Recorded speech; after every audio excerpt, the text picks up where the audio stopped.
एक important question है current carrying circular loops. कल आपको हमने पढ़ाया था, उसी प्रदेश के क्वेश्चन है। एक करंट कैरिंग कंडक्टर आपके पास मान लो इतना बड़ा है, इसमें करंट सपोज करो 3 एम्पियर फ्लो कर रहा है, ठीक है। इसमें मान लो मैग्नेटिक फील्ड जो प्रोड्यूस हुआ है चारों तरफ, उसका स्ट्रेंथ क्या है V1 हो गया। V1 is the strength of magnetic field produced along this current carrying conductor. इसी करंट कैरिंग कंडक्टर को बेंड करके मोड़ दिए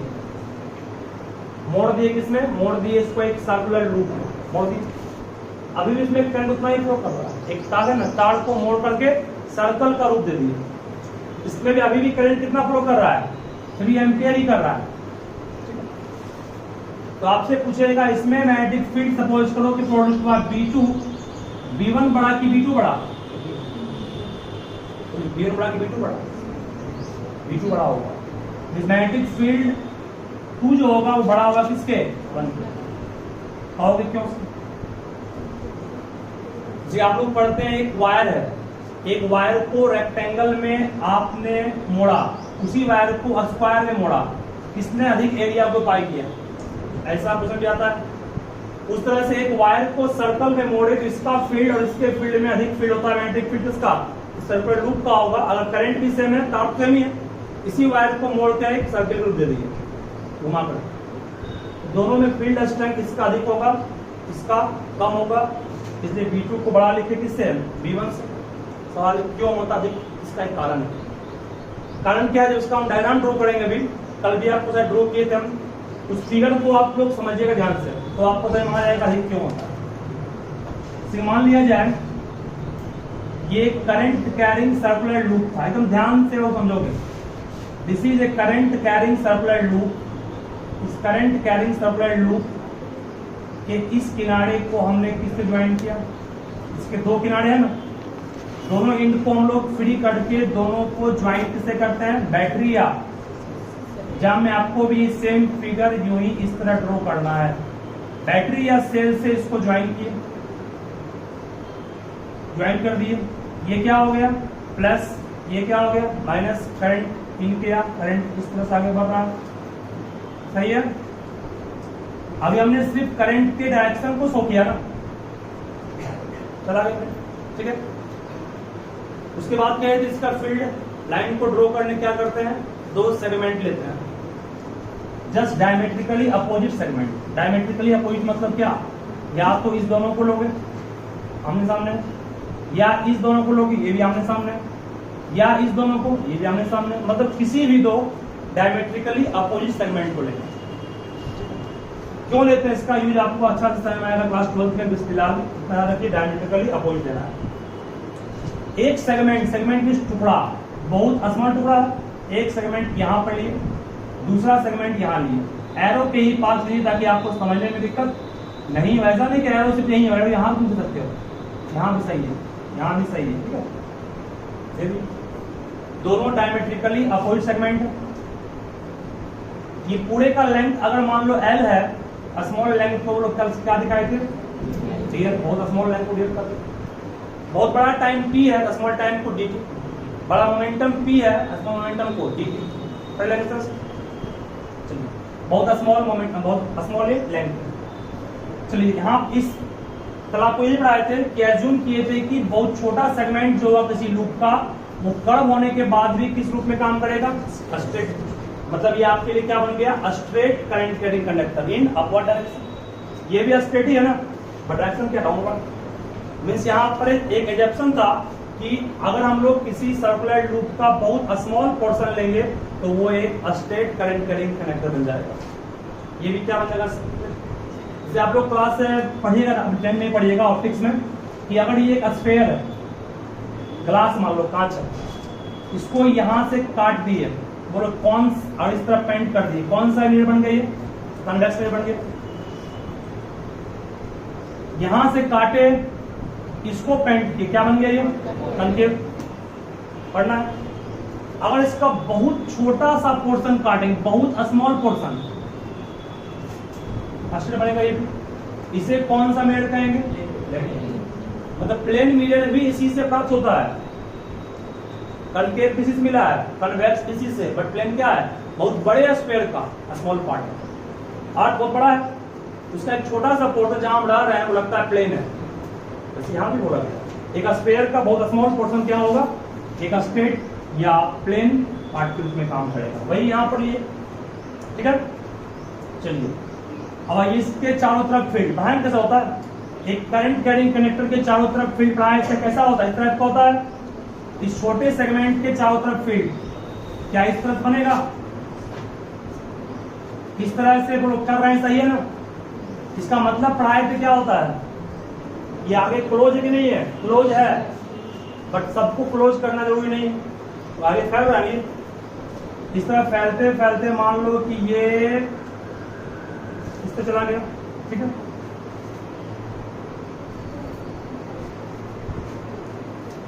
यहां पर भी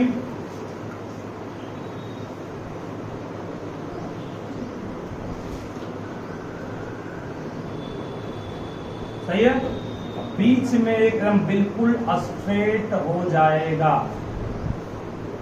ये हो गया magnetic field pattern due to a current carrying circuit. बहुत सिंपल बन गया ना। आपको एग्जाम में सिर्फ ऐसे आपको कार्डबोर्ड ड्रॉ नहीं करना है, बुक में कार्डबोर्ड जब ड्रॉ कर दिया है उसको ड्रॉ करोगे बहुत प्रॉब्लम ड्रॉ करने में होगा, ठीक है। अब इसी में हम पैटर्न दिए हैं, अब ये क्लॉकवाइज है या एंटी पे पता नहीं, हो जाएगा वो करंट अपवर्ड फ्लो कर रहा है, हम कहाँ होगा, ठीक है। कर्ल को ऐसे कर दिया ना, ऐसे कर क्लॉकवाइज की एंटी क्लॉकवाइज, मतलब आप भी एरो को ऐसे पकड़ो, सही है, सही है ना। ये एरो किसका हुआ, इसका हुआ ना, इसका ये करंट जा नीचे क्यों, नीचे है ना, कर्ल ऐसे हो, क्लॉक की एंटी सामने देखोगे, एरो सही है, देखो एरो सही है कि नहीं है, यहाँ पे अब ये घूम करके ऐसे होगा ना, ये भी, ठीक है। मतलब वो मैग्नेटिक फील्ड का डायरेक्शन सेम है कि दोनों तरफ अपोजिट है, और यहां देखो आप बोल करके ये भी ऊपर जा रहा है और इधर से भी कहां गया, सेम है ना, दोनों तरफ का मैग्नेटिक फील्ड डायरेक्शन सेम।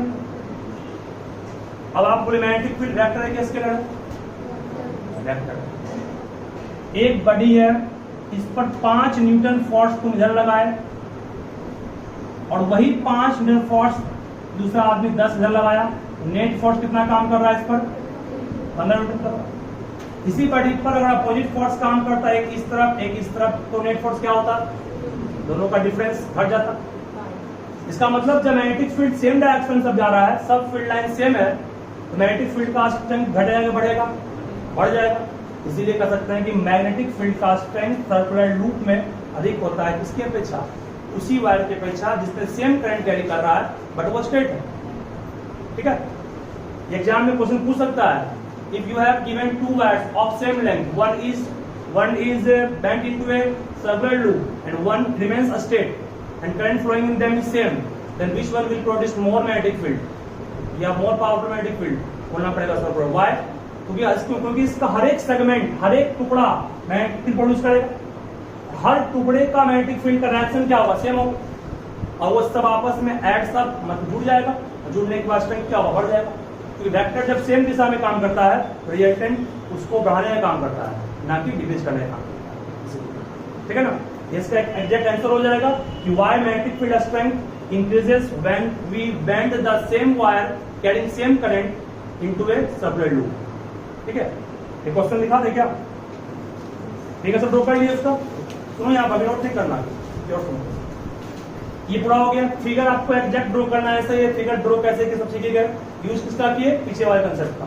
अब इस कंसेप्ट का यूज करेंगे आगे वाले में, इसके बाद पढ़ाएंगे तो सोलनॉइड, वहां इसका यूज करेंगे, कैसे करेंगे दिखा देंगे उसको। चलो उसके बाद आगे ध्यान देना, अभी नोट कोई नहीं करोगे, पूरा कहानी खत्म नहीं करते कि दिखाना है काम का चला। ध्यान दीजिए, करंट सपोज को आई फ्लो कर रहा है, करंट सपोज को कितना फ्लो कर रहा है, आई, और करंट के अमाउंट को इंक्रीज कर सकते हो किस चीज को इंक्रीज करके, बोलिए, करंट के अमाउंट को इंक्रीज कर सकते हो पोटेंशियल डिफरेंस इसका, सेल का इंक्रीज करके, दैट मींस बैटरी का इंक्रीज करके, बैटरी कौन है? ये बैटरी है, इसका पोटेंशियल क्या है? V volt. करंट कितना फ्लो कर रहा है? I। करंट यहाँ भी आई, यहाँ भी आई, तो आई होगा ना, आई करंट वापस आ गया। ध्यान से सुनोगे, इस सेल का रेजिस्टेंस होता है कि नहीं होता है? इस सेल का रेजिस्टेंस होता है या नहीं होता है? उस रेजिस्टेंस क्या करते हैं? राइट, कभी एक्स्ट्रा था इंटरनल रेजिस्टेंस का, दिखाते किससे है? स्मॉल आर से। वो इंटरनल रेजिस्टेंस काउंट क्यों होता है? सेल के अंदर केमिकल है, केमिकल में एनायन कैटायन है, वो कोलाइड करेगा तो उसका फ्लो कम होगा तो रेजिस्टेंस काउंट होगा, इसलिए उस रेजिस्टेंस को स्मॉल आर दिखाते हैं, स्मॉल आर से।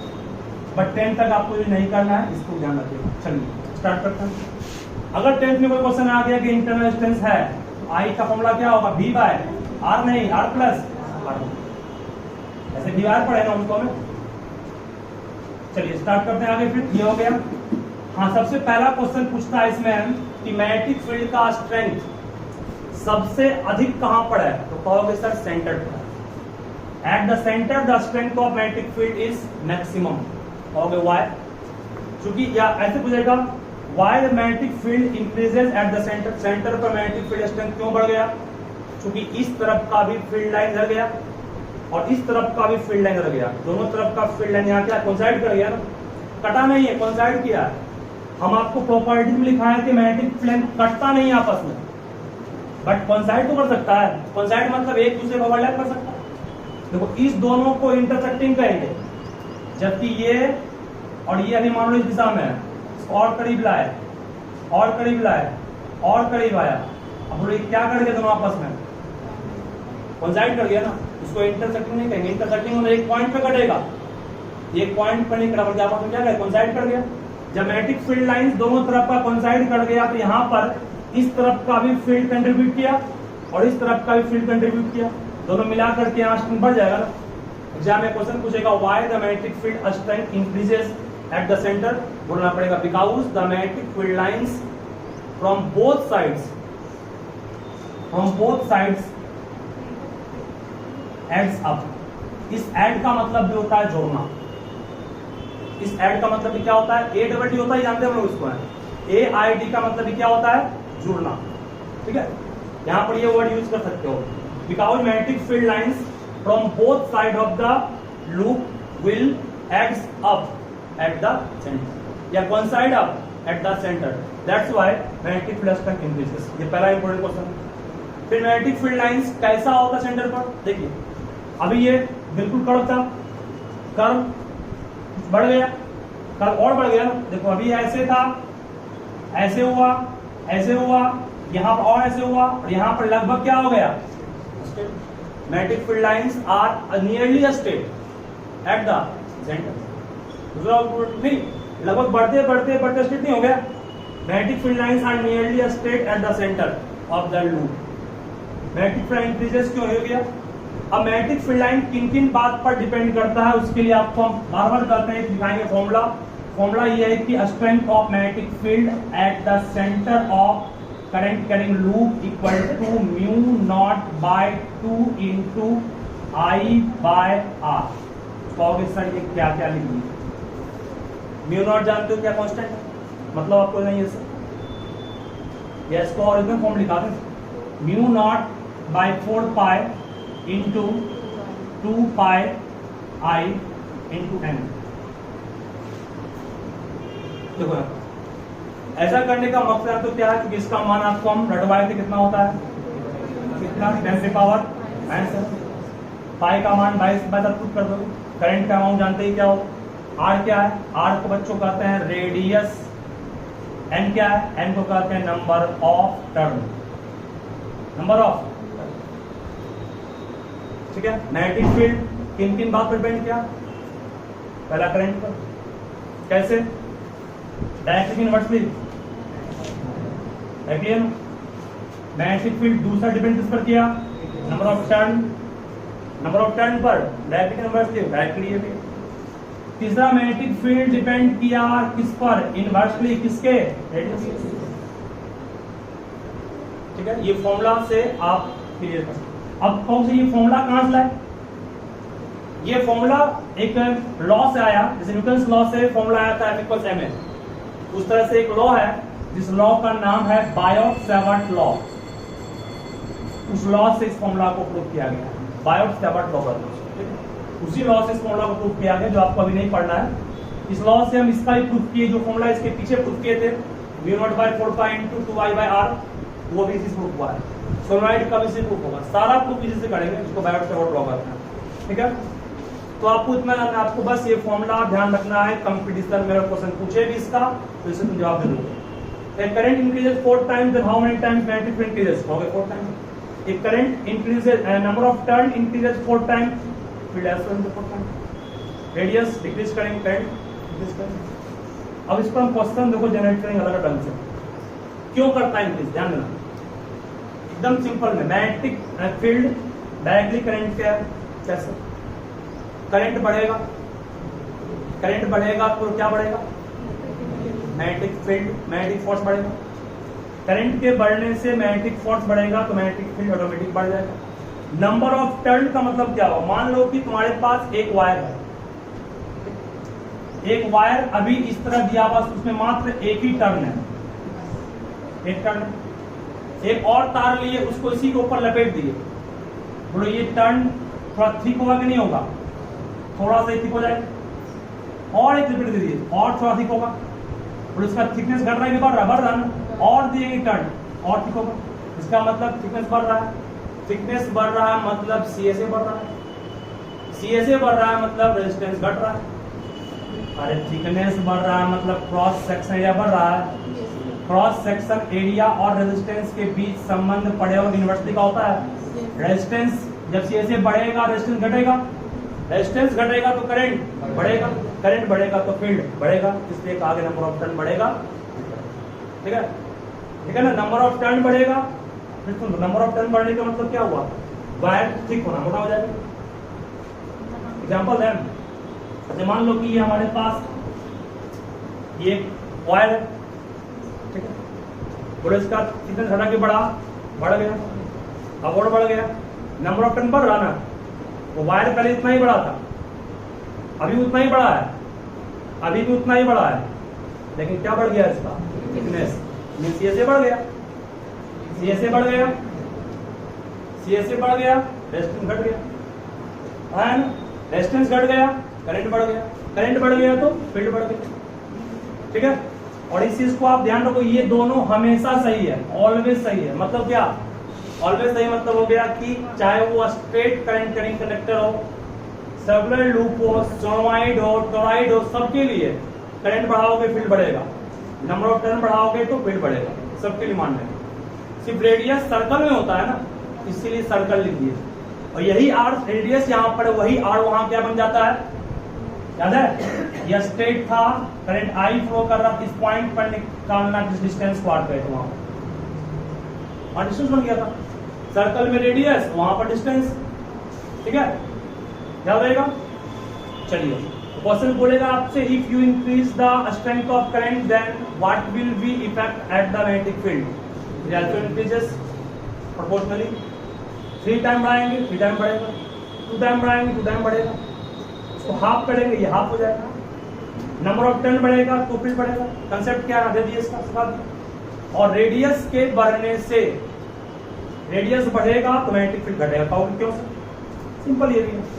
मान लीजिए कि रेडियस, बात नहीं मानो, ये मान लो कि आपके पास सर्कुलर लूप है, छोटा और बड़ा और बड़ा, सेम है क्या? यहाँ स्मॉल आर, ये मान लो 2 cm है, ये 3 cm है, ये मान लो कितना है? 4 cm। रेडियस सबसे बड़ा किसका है? इस सेगमेंट की दूरी यहाँ से घट गई कि बढ़ गई? दूरी बढ़ गई। दूरी बढ़ गई तो पीछे वाले पाइए, ये सेगमेंट फिर स्ट्रेट लाइन है, पढ़ाए थे बी इनवर्सली किसके होता है? आर के। ये बढ़ेगा तो फील्ड घटेगा, घट गया, इसलिए कहें सेंटर पर फील्ड घट जाएगा। कब? जब रेडियस बढ़ जाएगा। रेडियस थोड़ा कम हुआ, फील्ड इससे बड़ा हो गया। रेडियस और कम हुआ ना, और बढ़ गया। सेंटर पर मैग्नेटिक फील्ड का स्ट्रेंथ बढ़ेगा, किस चीज को कम करने से? रेडियस को कम। क्यों? क्योंकि सेगमेंट के कारण जो फील्ड यहाँ पर कंट्रीब्यूट हो रहा है उसका डिस्टेंस बढ़ गया। डिस्टेंस बढ़ गया, पीछे बढ़ाएंगे आपको और घट जाएगा। ठीक है, और सिंपल समझो, एक सेगमेंट मतलब एक चंबुक है, यहाँ पर एक पॉइंट है, काटी यहाँ रखा हुआ है, काटी को तुरंत खींच लेगा, यहाँ रहेगा तो और दूर करेंगे, खींचने में दिक्कत होगा, और दूर करेंगे और दिक्कत। इसका मतलब क्या हुआ, और घट रहा है मैग्नेटिक फोर्स, ठीक है। यही यहाँ पे कंसेप्ट। तो ये दोनों एग्जाम्पल से क्या है, इस दोनों को सिखा दीजिए ना, रेडियस के बढ़ने से कैसे घटता है फील्ड और नंबर ऑफ टर्न के बढ़ने से कैसे बढ़ता है। एक ये हो गया, यहाँ तक तो कोई प्रॉब्लम नहीं है। चलो क्वेश्चंस अब लिखोगे तब आगे बढ़ेंगे। इस टॉपिक को आज खत्म कर देंगे, जो उसको क्या करोगे, ठीक है। सब प्रूव कर लियो कल ना, प्रूव कर लियो, लिखोगे। पहले क्वेश्चंस हम वो लिखाए थे, इसके पहले क्या लिखाए थे, अगर उसको वायर को बेंड करके लिखाए थे, लिखा था ना। देखो क्वेश्चन है ये, अलग से लिखना है इसको। देखो what effect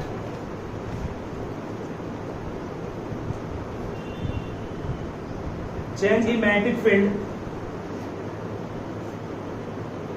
what effect change in magnetic field take place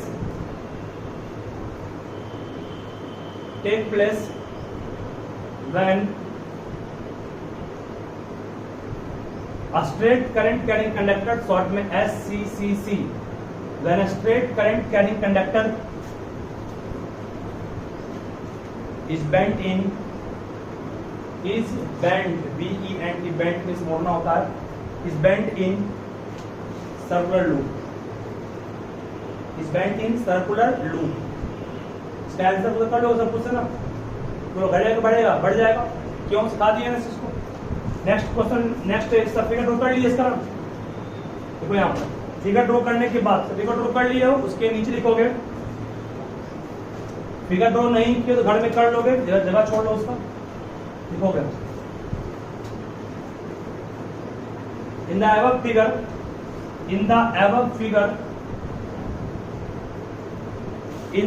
above figure the strength of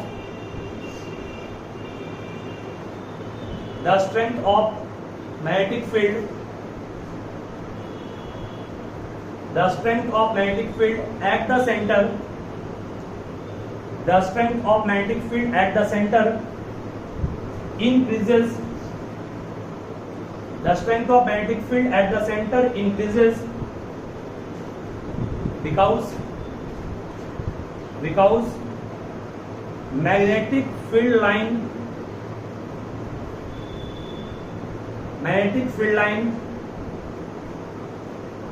from both sides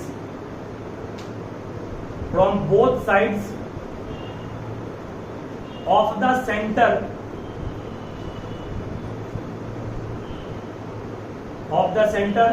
adds up, AIDS, adds up मतलब मिल जाता है, मिल जाता है। ये हो गया। फील्ड को नेक्स्ट पॉइंट में, magnetic field line is nearly a straight, magnetic field line is nearly बोल, not exactly।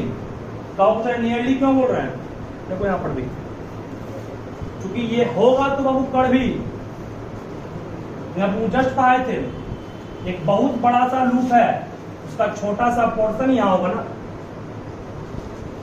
तो छोटा पोर्शन दिखाई कैसा पड़ेगा आपको, है तो ये कर्व यहाँ से दूर कैसे बन जाएगा ये, आपके लिए छोटा सा पोर्शन सर्किल के अंदर क्या होगा, नियरली स्ट्रेट, ठीक है। तो magnetic field line is nearly a straight at the centre,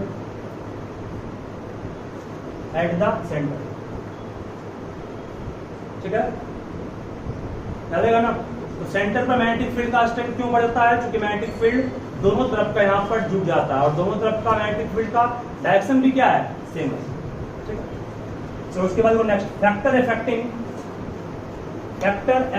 next point बनाओगे, इंपॉर्टेंट पॉइंट है ये, एग्जाम में पूछेगा on what factor the strength of magnetic field depends on, बना 3 फैक्टर, कौन सा, करंट, नंबर ऑफ टर्न और रेडियस।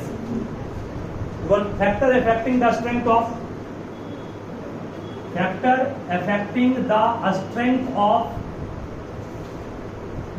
magnetic field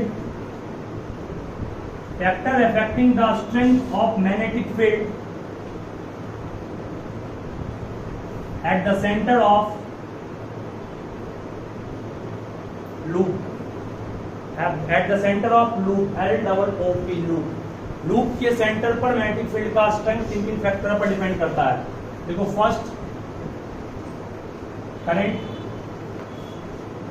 फर्स्ट है करंट के नीचे करोगे पूछेगा हाउ, करंट डिपेंड कैसे करता है, बोलना है B is directly proportional to I. Second लिखो फिर, first current, second number of turn, देखो हाउ तो क्या बोलोगे, B is directly proportional to N, सही है, ठीक है ना। और तीसरा में क्या होगा, radius of loop, loop means circular loop, उस लूप का रेडियस कैसे करेगा, इनवर्सली प्रोपोर्शनल टू आर, ठीक है। इस दोनों को हम क्लियर भी कर दी कैसे हुआ, ये फॉर्मूला अभी बगल में नोट कर लोगे स्टार्ट करके, हर चीज के बारे में लिख लोगे, where N is number of turn, I is current, R is radius, mu naught by 4 pi का मान 10 के पावर -7 लेंगे, बगल में एक्स्ट्रा है फॉर्मूला आपको नहीं पढ़ना कहीं से भी, लेकिन फॉर्मूला याद भी रहेगा, तुम अपने आप निकाल लो किस पर डिपेंड कर रहा है।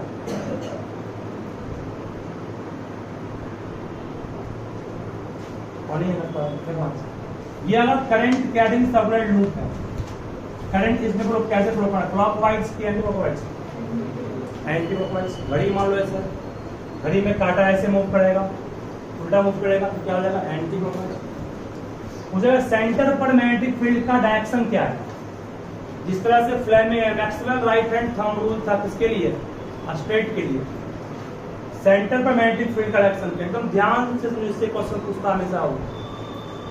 ये सर्कुलर लूप है, इसके पास खड़ा है, आयो देखो ऐसे, ये आपके पास मान लीजिए करंट कैरिंग सर्कुलर लूप है, ठीक है। करंट इसमें मान लो ऐसे फ्लो कर रहा है, मींस एरो इस साइड दे दिया, शॉर्ट ट्रिक है ये। ट्रिक क्या है, जो पहले पढ़ाए थे उसको उलट दो, शॉर्ट ट्रिक का रूल नहीं है, कोई रूल नहीं है, ये कहीं लिखा हुआ नहीं रूल वगैरह में भी, सिंपल ट्रिक है कि वहां पर ये था करंट और ये क्या था, मैग्नेटिक फील्ड, यहाँ ये होगा करंट और ये क्या होगा, उल्टा हो गया। लूप ऐसे है, करंट ऐसे, तो इसको ये दिशा किसमें होगा, करंट दिशा में, हम कहाँ आया, बाहर, इसका मतलब कि सेंटर से मैग्नेटिक फील्ड बाहर निकल रहा है, ठीक है। इसका मतलब जरूर लॉट करके अंदर भी आओ, क्योंकि मैग्नेटिक फील्ड लाइन क्या होता है, क्लोज एंड कंटिन्यूअस, है कि नहीं। करंट अगर फ्लो कर रहा है एंटी क्लॉकवाइज तो मैग्नेटिक फील्ड लाइंस क्या होगा, वर्टिकली आउटवर्ड या आउट ऑफ द सेंटर, सही है। आउट ऑफ द सेंटर मतलब क्रॉस की डॉट, शॉर्ट ट्रिक लोग क्या पढ़ाए थे, आउट मतलब क्रॉस, हो गया, उल्टा बोल दिया, आउट मतलब डॉट, ठीक है, याद रहेगा। अगर सर्कुलर लूप में करंट फ्लो ऐसे करता, ठीक है, करंट ऐसे, ठीक है, करंट ऐसे फ्लो कर रहा है, करंट ऐसे करेंगे, हम कहां गया, इनवर्ड, नहीं गया इनवर्ड, इनवर्ड मतलब क्या हो गया, मतलब कि अगर किसी सर्कुलर लूप में करंट एंटी क्लॉकवाइज कर रहा है तो मैग्नेटिक फील्ड लाइन इनवर्ड हो गया, आउटवर्ड, आउटवर्ड, इसमें क्या होगा, ठीक है।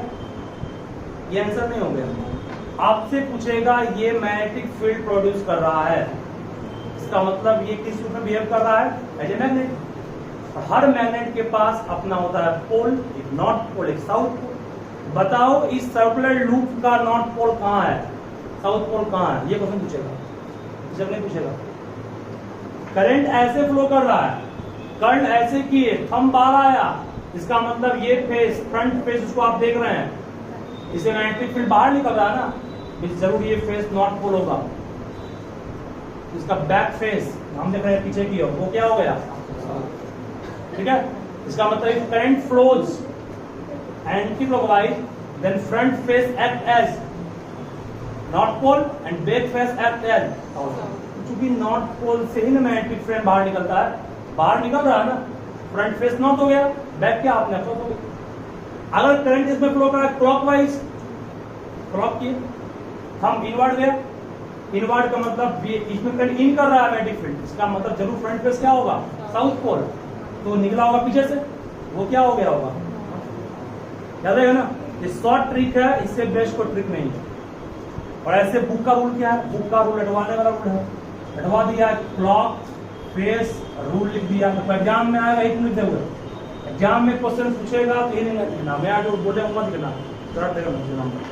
क्लॉक फेस रूल क्या कहता है, क्लॉक फेस रूल कहता है कि current flows in a circular loop in anti-clockwise direction, then front face act as north pole and back face act as south। हटवा दिया ना उसने, क्यों किया दिखा दिया इसको। यहाँ से करंट ऐसे फ्लो किया, थंब बाहर मैं निकल रहा है नॉर्थ पोल, बैक में इन किया होगा साउथ, बैक में इन क्यों किया होगा, क्योंकि क्लोज और कंटिन्यूअस या एक और ध्यान दो, यहाँ से आप देख रहे हो, आप यहां से बैठ के देख रहे हो तो करंट ऐसे फ्लो कर रहा है, तुम मान लो इस तरफ घूम के आगे देखेगा तो यहां पर करंट ऐसे फ्लो कर रहा हो, ये क्या हो जाएगा, ये यहां से तुम्हारे लिए एंटी क्लॉकवाइज है, घूम के यहां आगे देखोगे यहां क्या बन जाएगा आपके लिए, घड़ी में ऐसे रखा हुआ है, यहां से आपके लिए एंटी क्लॉकवाइज, घूम के आओगे घड़ी वहीं का वहीं है। अब इमेजिन को कैसे होगा,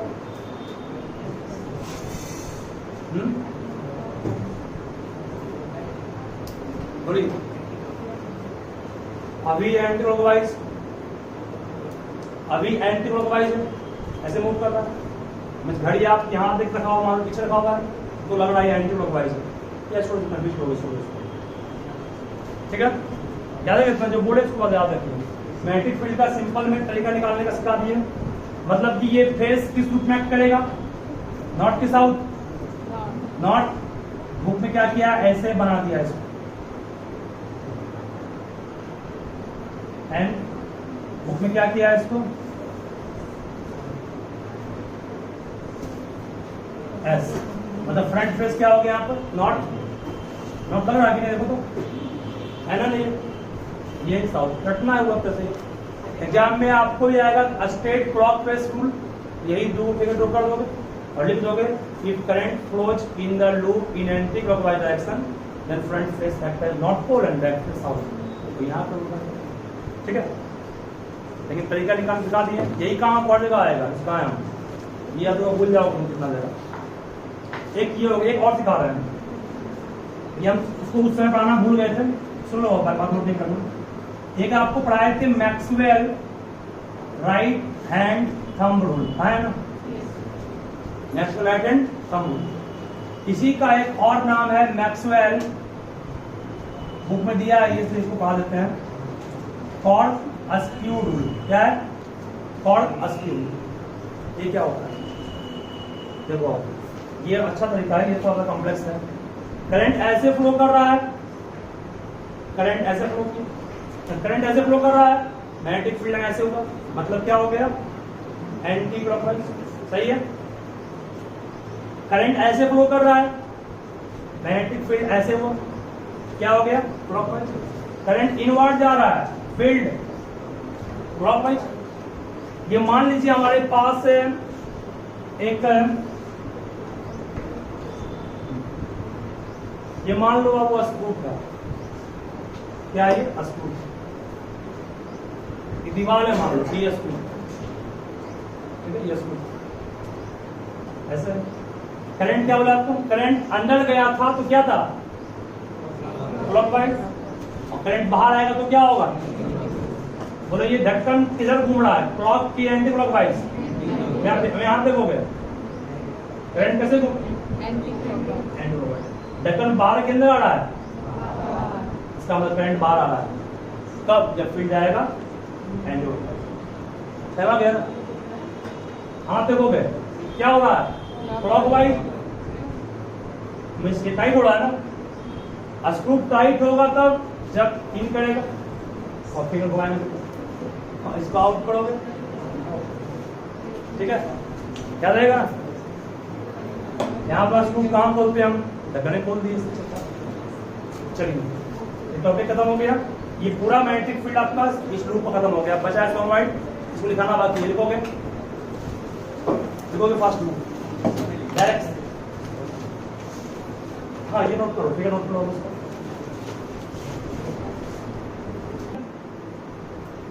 Direction of magnetic field at the center of CCCC, current carrying supply conductor, या CCCL करो, that's all right, CCCL, current carrying supply loop, ठीक है। अरे CCCC भी सही है, CCSC का मतलब अलग होता है। current carrying supply conductor is determined by clock face rule, clock face rule, ठीक है। अब लिखो क्लॉक फेस रूल क्या होता है। फर्स्ट में क्लॉक फेस रूल लिख के डैश देना।